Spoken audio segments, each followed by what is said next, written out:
Good morning. Welcome to the Alpine Church's Spiritual Living. Nice to see beautiful faces here this morning, and I welcome those that are also watching on YouTube and in that arena. I appreciate your folks checking in on us, and know that too that we are here continually for you. And if you have any sort of prayer request, please go on our website, alpinechurchespiritualliving.org, and submit that to us so that we can have our prayer team work with you in this coming week. So I'm going to be reading the thought for the week, and it's on our topic today, faith, meekness, and self-control. We are rounding out this month with the last three fruits of the Spirit as given in the book of Galatians, those being faith, meekness, and self-control. I'll start with the last, self-control. This is referring to the ego and keeping it acting in accordance with our highest good. It's more about being spiritually mature than anything else. As immature spiritual beings, we are apt to be self-indulgent and seek immediate pleasures and gratifications. A spiritually mature individual is willing to be directed by their higher self rather than the lower egoic self. This type of willingness for direction shines the spotlight on the fruit of meekness. Other words for meekness are humility, gentleness, which again is one of the specific fruits, and mildness. Here, once again, we are being instructed that the Spirit is supple, not harsh or demanding. Going with the flow of life rather than against it always places us in God's grace. Meekness is teachable, is willing to be led and guided, and is open and receptive to newness with an eager heart. The final fruit of that is that of faith. Faith is simply putting our trust in this God presence, our higher self, within our own heart of hearts, nearer than hands and feet, within our very being. We step forth with confidence that as we continually commune with our God, we are given exactly what we have need of, and it is delivered always in perfect timing. My mother-in-law always called it divine order, as much so that the family just started calling it D.O. Say with me, my life is lived in divine order each and every day as I prioritize the spiritual qualities of faith, meekness, and self-control. I live in God's grace and am ever so grateful, and it is so. Okay. Isn't this a beautiful day? Isn't it gorgeous, huh? As I sit in the chair in my living room to do my prayer work, meditation work, when I open my eyes, I look straight ahead and I can see the El Capitan Mountain in its beauty, and it's kind of framed by an oak tree that's in the foreground, and it's just beautiful. And how many times do we just take those kind of things for granted? You know, that nature is there. All these gifts of God are just so beautifully adorned for us. And how wonderful it is to recognize that, to see that beauty. I dare say that we probably aren't aware of it consciously as much as we like to be. So this morning we're talking about the three fruits that are left on the tree, that of faith, meekness, and self-control. And to me, faith is like that solid rock, that mountain that I gaze at. That faith is there deep within us when we recognize that this loving Spirit is what we are. We don't have to go anywhere for it. It is right here within us. And it is always, always working for our highest and best good. We don't have to do anything at all other than perhaps recognize it, be aware of it, so that we can cooperate with it, allowing ourselves to flow in that stream of life versus getting up and trying to go against it.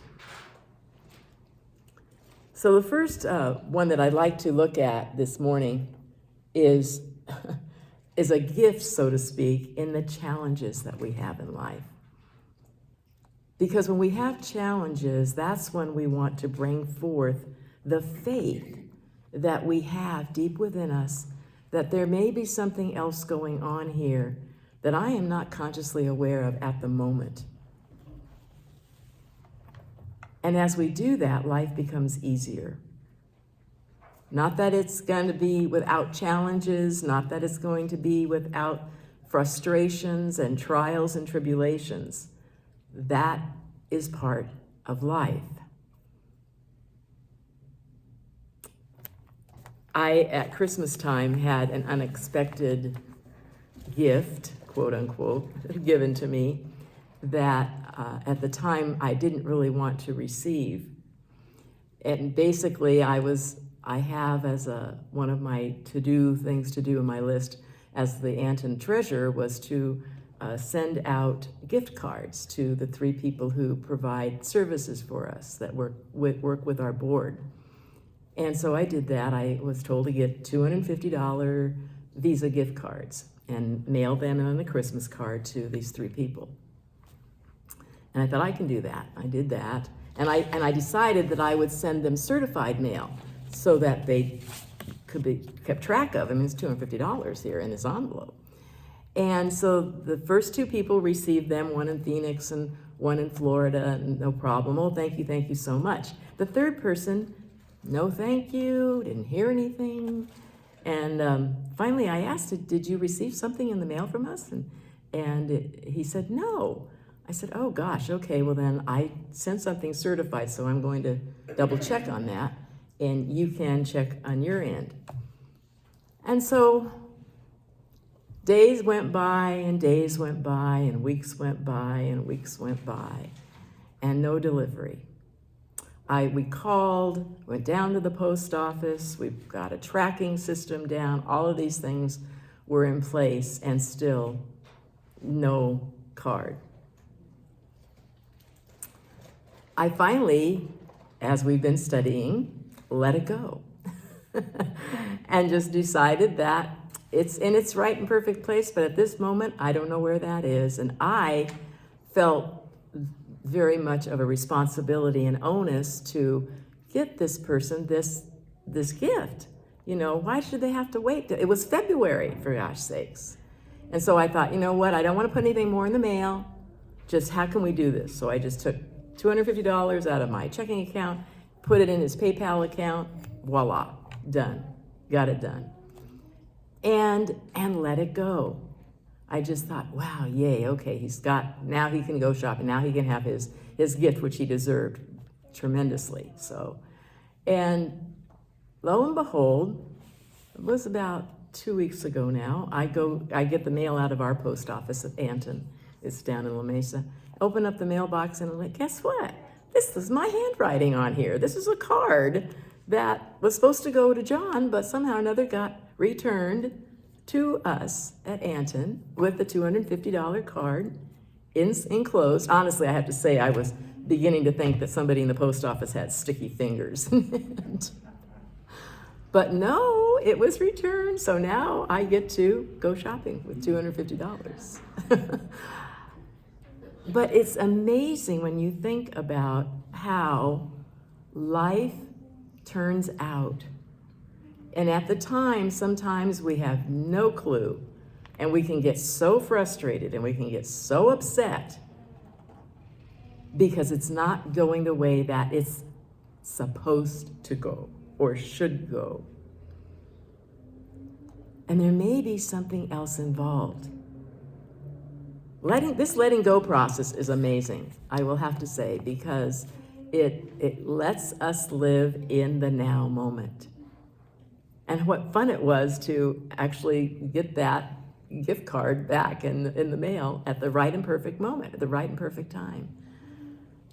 So recognize that we are here in this life, in this stream, in this flow of life, to honestly be of service, to be the hands, the feet, as Mother Teresa said, I'm the pencil in God's hand. For us to do what is ours to do, and we stop and listen and are guided. And divine timing and divine order always shows up in perfect timing. I tell you the song that we're singing at Martin Luther King Choir. Oh, they're coming. We've got the date. June 11th, a Sunday at 4 o'clock. The Martin Luther King Choir will be here in the sanctuary.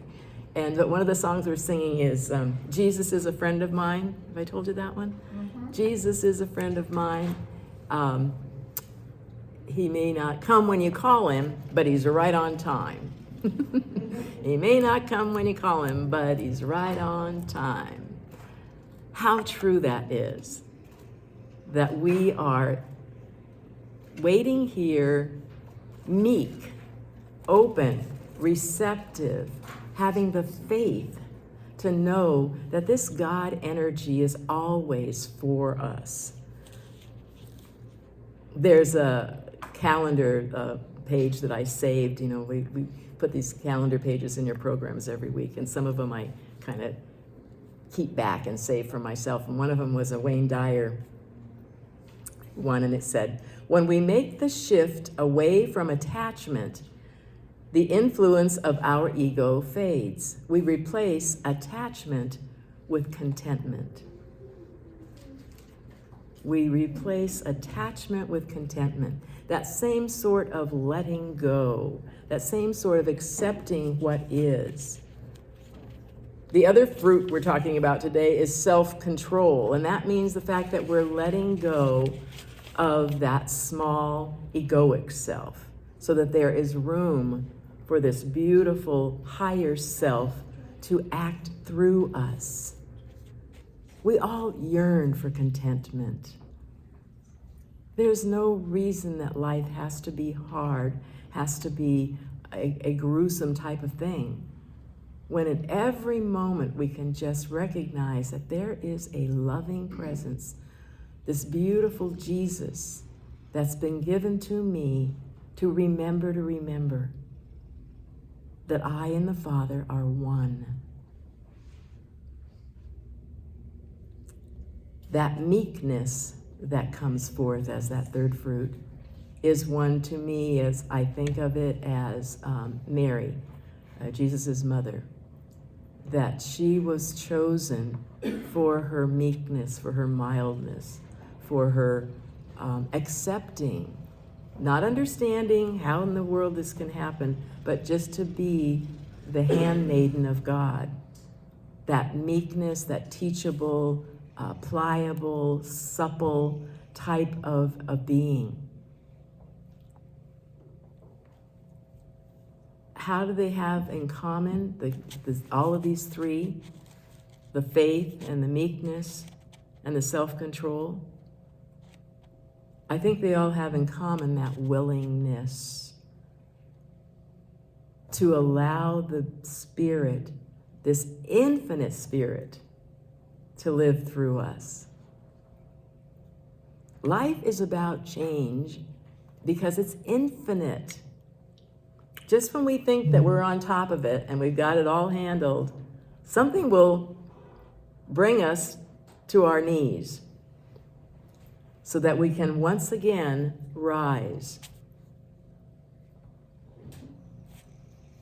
One of the other calendar pages that I look at and see is Michael Singer's. Because one of the things that holds us back in this lifetime, all of us, it's a universal experience, and that is one of fear. Fear is the main thing that holds us all back. Well, he calls fear face everything and rise. Face everything and rise. If you had no fear, you would be perfectly happy living in this world. Nothing would bother you. Face everything and rise. We have within us this strength, this power, this greatness that is able to come forth at every moment and bring us what we have need of, to get us off of our knees, to get us off of this idea that we are fearing something. Let that small egoic voice be still and listen to the higher voice instead. Be open, be supple, be teachable. I wanted to share a story. With God, all things are possible. Moses, Jesus, and another guy were out playing golf one day. Moses pulled up to the tee and drove a long shot. It landed in the fairway but rolled directly toward a water trap.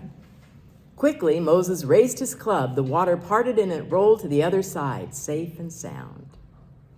Next, Jesus strolled up to the tee and hit a nice, long one directly toward the same water trap. It landed directly in the center of the pond and kind of hovered over the water. Jesus casually walked out on the pond and clipped it up onto the green. The third guy got up and sort of randomly whacked the ball. It headed out over the fence and into oncoming traffic on a nearby street. It bounced off a truck and hit a nearby tree. From there, it bounced onto the roof of a nearby shack and rolled down into the gutter, down the downspout, out onto the fairway, and right toward the aforementioned pond. On the way to the pond, it hit a little stone and bounced over the water and into a lily pad where it rested quietly. Suddenly, a very large bullfrog jumped up on the lily pad and snatched the ball into his mouth. Just then, as an eagle swooped down and grabbed the frog and flew away. As they passed over the green, the frog squealed with fright and dropped the ball, which bounced right into the hole for a beautiful hole in one. Moses then turned to Jesus and said, "Boy, I hate playing with your dad."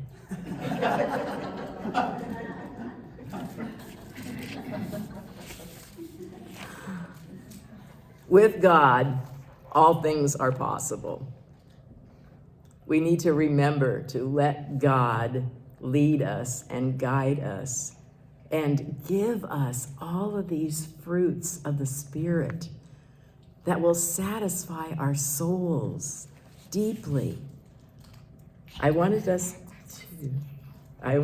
to finish up this morning by bringing out that affirmation again that was in the thought for the week. And let's say that again. My life is lived in divine order each and every day as I prioritize the spiritual qualities of faith, meekness, and self-control. I live in God's grace and am ever so grateful, and it is so. Namaste. Have a fabulous day. Love you.